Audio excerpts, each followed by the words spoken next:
Well, hello everybody. How is everyone today? I hope you're all doing great. I know I haven't made a video for a long time. I thought I'd do like an easy one, kind of get back in the swing of things a little bit. So I saw Mazzy did a video about his top 10 played records. Then I saw another guy do top 10 played records. So I said, well, there must be a thread or something going around.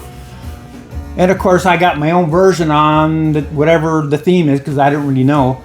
But I've got my top 10 most played records, which of course I have a couple extras because there's a lot of records I have played.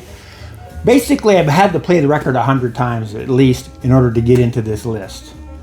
So let's start off. Audience, House on the Hill. And this is on a gatefold record, 1972, out of the UK. It's a progressive band, saxophones and flute and acoustic guitar, fuzz guitar, great harmonizing, great vocals.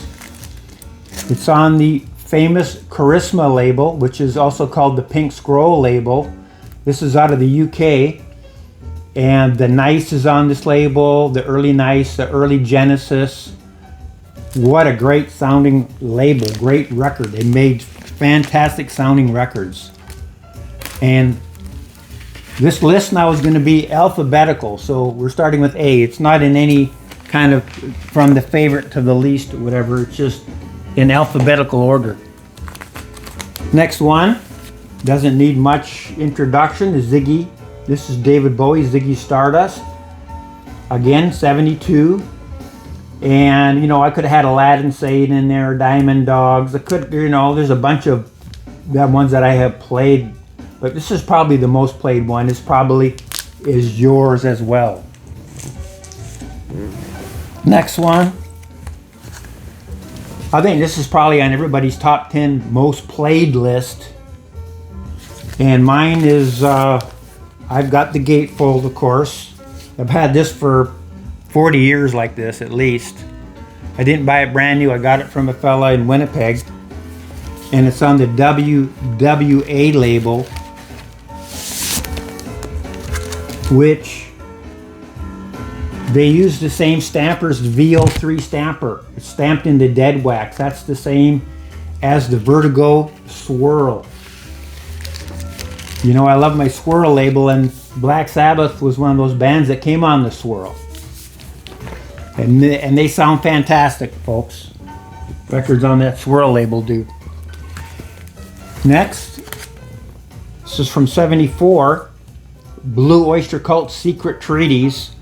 The first three Blue Oyster Cult records, I have played them over and wore out copies of the records. But this is probably the one I played the most.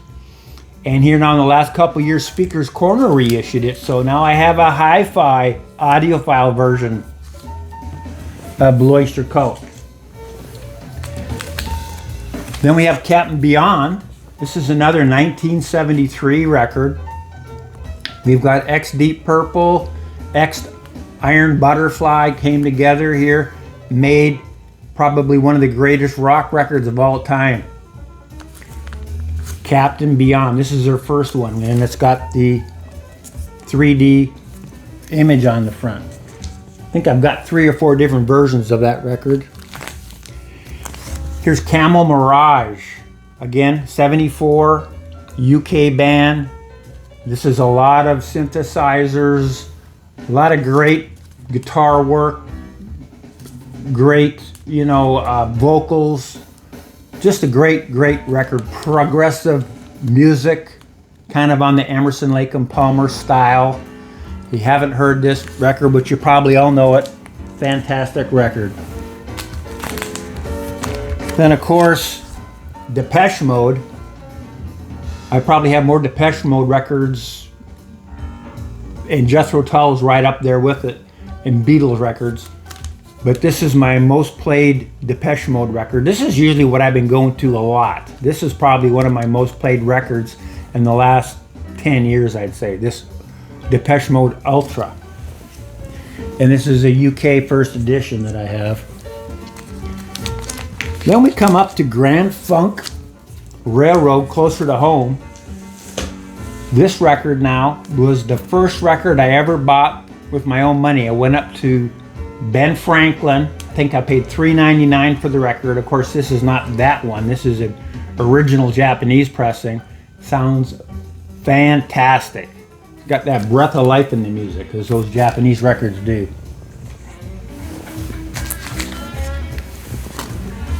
And here we go with Alex Harvey, the sensational Alex Harvey Band. This is from '71. This is a kind of a hard rock and blues with some just fantastic lyrics.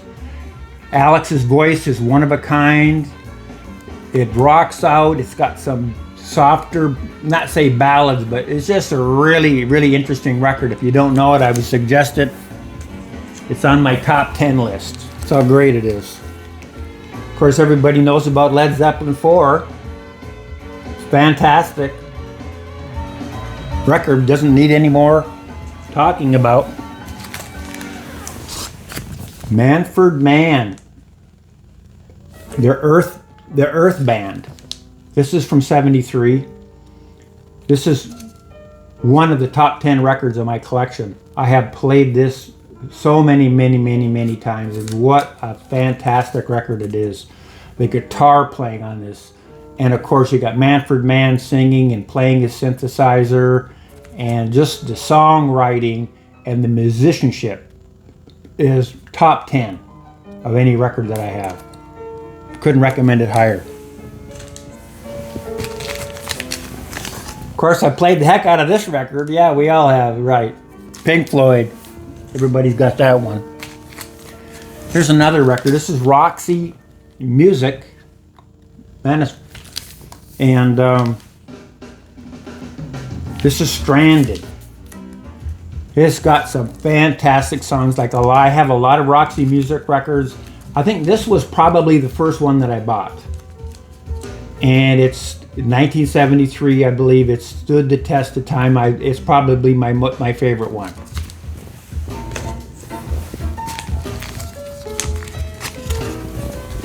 Cat Stevens, T for the Tillerman.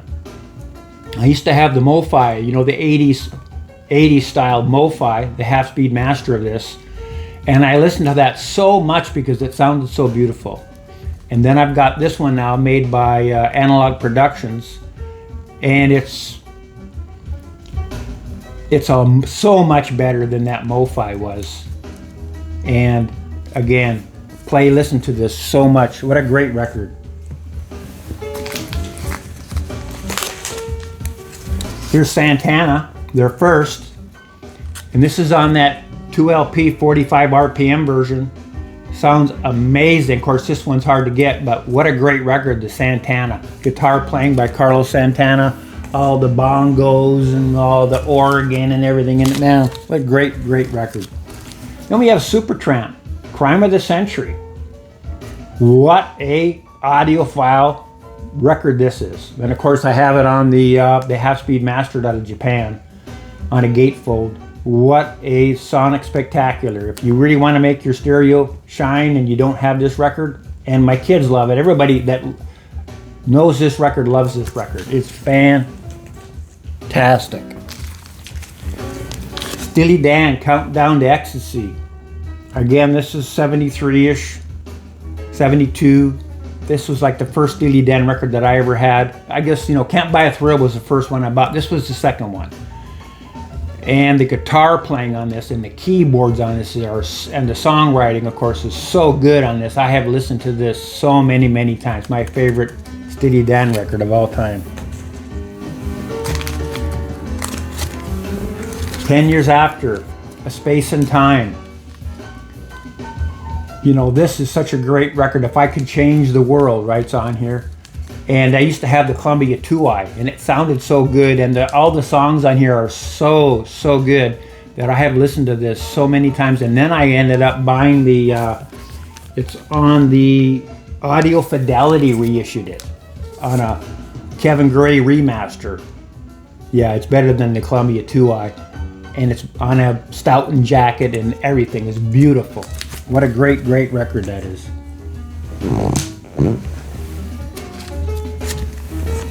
Tragically Hip, Fully Completely. And the reason I've got this one in here is I had the CD and I played it every day for years and years. All my kids know this record by heart. It's one of their favorite records. Of course, there's a couple of, it's a funny thing about this record. I'll tell you a little funny story about it. There's about, I think there's twice in the record where there's like a cuss word. And every time they would get to that, like they talk about they're going to stomp on a bag of burning, you know, poop, dog, you know how they put the dog crap in the bag and then they light it on fire, people go step on it? Well, they're talking about that in the video. Well, every time, but they say the S word, right? So every time they're going to say it, I would turn the radio on and I'd say a different word and I'd turn it back up. That's all when my kids were little, right?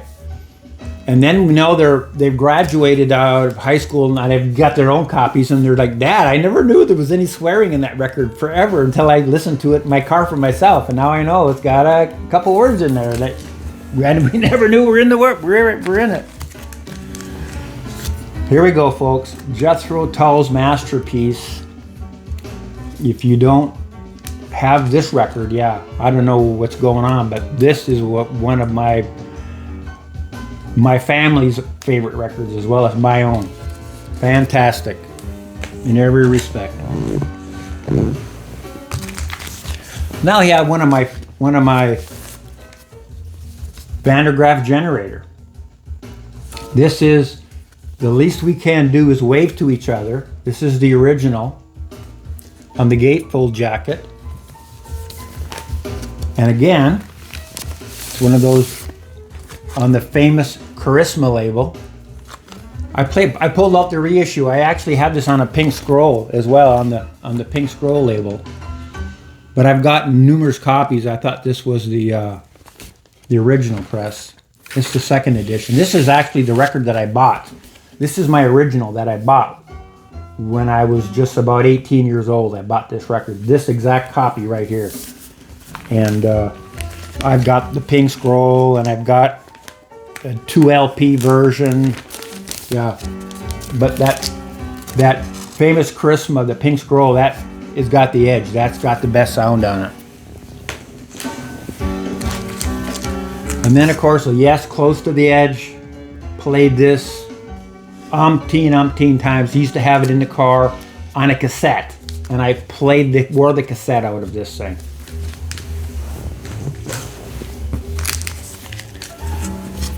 Crosby, Stills, Nash & Young, Deja Vu. I bought this when it came out, 1970. I bought the OG. This is not the OG. This is a Japanese reissue, no, a Japanese original on the gorgeous textured cover, which is mint condition. And I'll show you the label. And then you can see how I know it's a OG. Look at that. It's on that blue-green Atlantic from 1970. And I have had the classic records edition of this. I've had all kinds of different versions of it. The OG. I've had about 4 or 5 different Japanese pressings. This is the one to get. And they're not crazy money. They're hard to find, but when you find them, they weren't anyway. I think I bought this. Of course, it doesn't have the OB strip. I think I only paid $20 for it. But, you know, that's just from looking around and seeing and finding it, right? That's the only reason. And then we have Tres Hombres on the Rhino reissue. What a fantastic job Rhino did in like 2012 when they had the Warner Brother catalog and they reissued all that stuff. Kevin Gray remastered it all. They pressed them all at RTI. If you can get any of those and it's got that sticker on there with the Rhino, you got to have both things. The Rhino sticker and the silver RTI sticker. When you see that, you know that that's a Kevin Gray remaster. They did Van Morrison and Joni Mitchell. They did all kinds of stuff. Fantastic, just ultimate quality. Some of these Warner Brother classic records. And then we got Frank Zappa. We're at Z, folks, so this is probably the last one, and it is. And I have played this. My son and I, we know all the lyrics by heart. We can sing the songs without even putting the record on. And this is the ones that are made in Palace. And they have a little more fidelity than the original Discreet did. Yeah, we're listening to a little bit of Black Sabbath.